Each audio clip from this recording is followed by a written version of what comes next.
dalain ko ang pagpapala at pag-consider ninyo na kung susunod talaga tayo kay Jesus is we should also consider that there is suffering in following Jesus, but there is also a reward following after that.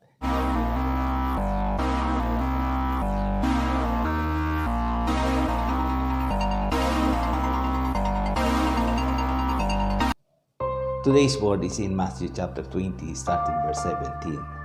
As Jesus was going up to Jerusalem, he took the 12 disciples aside privately and told them what was going to happen to him. "Listen," he said, "we are going up to Jerusalem where the Son of Man will be betrayed to the leading priests and teachers of the law, of the religious law. They will sentence him to die. Then they will hand him over to the Romans to be mocked, flogged with a whip, and crucified. But on the third day, he will raise from the dead." Praise be to God. So this time, ito po ay pangatlong prediction ni Jesus about His death. As we remember in Matthew 16 verse 21, noong sinabi ni Jesus na si Peter is he will no longer be called he will no longer be called Simon but Peter. And then dun sa Matthew 17 verse 21, when Jesus told them again and the disciples were saddened. And then this time is sinabi uli ni Jesus privately with His disciples. So ano ba ang significance na tatlong beses na sinabi ni Jesus yung kanyang death and resurrection? Ang sabi doon sa Deuteronomy chapter 17 verse 6, di ba? 2 or 3 witnesses, the matter is established. Si Jesus ay sabi niya, hindi lang ako ang nagwi-witness sa sarili ko, but the word that I am speaking or that I have spoken, bear witness of me. And then, so 3 times niya sinabi to, just to establish that the matter is really strong and it will really happen. Mangyayari talaga ito sa kamay ng mga religious leaders and at the same time doon sa mga Romans. And then sa law ng repetition according to sa hermeneutics, kapag ang isang bagay ay paulit-ulit na lagi natin na mabasa, halimbawa yung parable of the sower, nandun sa Matthew, nandun sa Luke, nandun sa Mark. Ang ibig sabihin nito is you have to take a pause and consider it that it is important. Napakahalaga yung lesson na tinuturo dyan.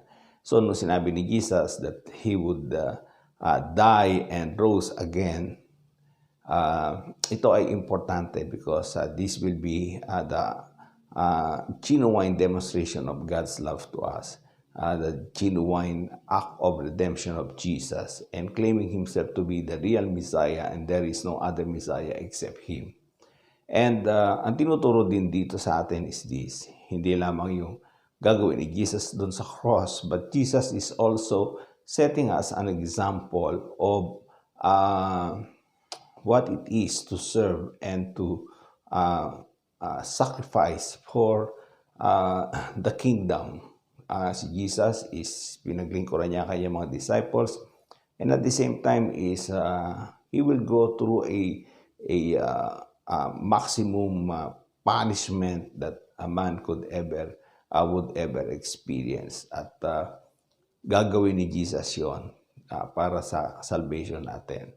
And sinasabi niya sa kanyang mga disciples, alam natin ang book of Matthew is a book of discipleship, na yung mga disciple niya is, I am setting you an example what it is to serve and what it is to sacrifice. And true enough, ang mga disciples talaga, mga apostles, they also sacrificed their lives at ibinigay din nila ang kanilang buhay. In fact, si St. Paul, ang sabi niya doon sa Philippians chapter 3, is sabi niya that I may know Him and that I may have fellowship with His suffering and somehow attain the same resurrection that Jesus had. So, ang path natin is the way to the cross and the way to burial and the way to resurrection. Yan ang pamamaraan ng pagtahak natin sa buhay ng Kristiyano. Okay, sa buhay natin bilang isang Kristiyano. So sana ay mailagay din natin sa ating buhay na ang pagsunod sa Panginoon ay hindi always a bed of roses o yung mga magagandang promises. At isa sa magandang example na sinasabi ni Jesus sa atin is the promise of suffering to those who will follow Him. But meron din promise si Lord at the back of that. Kung kayo magsasuffer for the kingdom, is God will also reward you. Bibigyan ka rin ng reward. So si Jesus, when He took the most humbling experience in human life or in human history, God gave Him the highest name that every knee should bow and every tongue should confess that He is Lord in heaven, on earth, and under the earth. So lahat, walang exempted, they will bow down to Jesus and they will say that Jesus is Lord because of what He had done on the cross. So nawa po ay may natutunan kayo sa araw nito at dalain ko ang pagpapala at pag-consider ninyo na kung susunod talaga tayo kay Jesus is we should also consider that there is suffering in following Jesus, but there is also a reward following after that. God bless you.